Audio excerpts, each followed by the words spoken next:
जड़ीपटका police ने एक महत्वपूर्ण सफलता हासिल की है। मुंबई के कांदिवली क्षेत्र से एमपीडीए के तहत फरार आरोपी अजय राजू बोरकर को गिरफ्तार किया गया है। आरोपी पर विभिन्न अपराधों में संलिप्त का आरोप था और वह लंबे समय से पुलिस की पकड़ से बाहर था। इस मामले में जांच कर रही पुलिस अधिकारी अरुण शिवसागर ने बताया कि आरोपी को गिरफ्तार करने के लिए कई महीनों तक छानबीन और सूचना एकत्र की गई थी।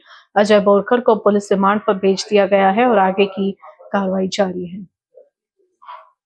आपल्याला माहिती असेल की इंदोरा परिसरात राहणारा अजय राजेश बोरकर उर्फ अज्जू हा क्रिमिनल आहे, रेकॉर्डवरील क्रिमिनल आहे। त्याच्यावर आम्ही MPD अंतर्गत त्याला स्थानबद्ध करण्यासाठी माननीय CP साहेबांना प्रस्ताव पाठवला होता आणि CP साहेबांनी तो प्रस्ताव मंजूर देखील केला होता आणि 31 डिसेंबर 2024 रोजी त्याला आपण जेलमध्ये घेऊन जात असताना पोलिसांच्या हाताला झटका देऊन तो गाडीतून पळून गेला होता। त्याप्रमाणे आपण त्याबाबत धंतोली पोलीस स्टेशन ते गुन्हा पण दाखल झाला होता आरोपी पळून गेल्याबाबत। मागील 2.5 महिन्यापासून आपण त्याच्या मागावर होतो, त्याला ट्रॅक करत होतो, त्याचा लोकेशन्स घेत होतो, त्याला पकडण्यासाठी प्रयत्न करत होतो। विविध 2 टीम्स तयार केल्या होत्या त्याला पकडण्यासाठी। त्यानंतर आता 1-2 दिवसापूर्वी आपल्याला माहिती मिळाली तो मुंबईमध्ये आहे।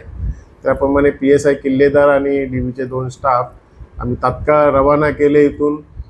तिथे जाऊन 2 दिवस त्यांनी थांबून त्याच्या लोकेशन्स प्रमाणे वेगवेगळ्या ठिकाणी त्याचे लोकेशन्स वारंवार चेंज होत होते। त्यामुळे त्यांनी लोकेशन्सच्या आधारे त्या भागामध्ये राहणाऱ्या लोकांना फोटो वगैरे दाखवून माहिती काढून काल रात्री त्याला कांदिवली मालवणी इथून त्याला ताब्यात घेतलेलं आहे, मालवणी मालाड येथून, आणि त्याला आता पोलीस स्टेशनला आणलेलं आहे।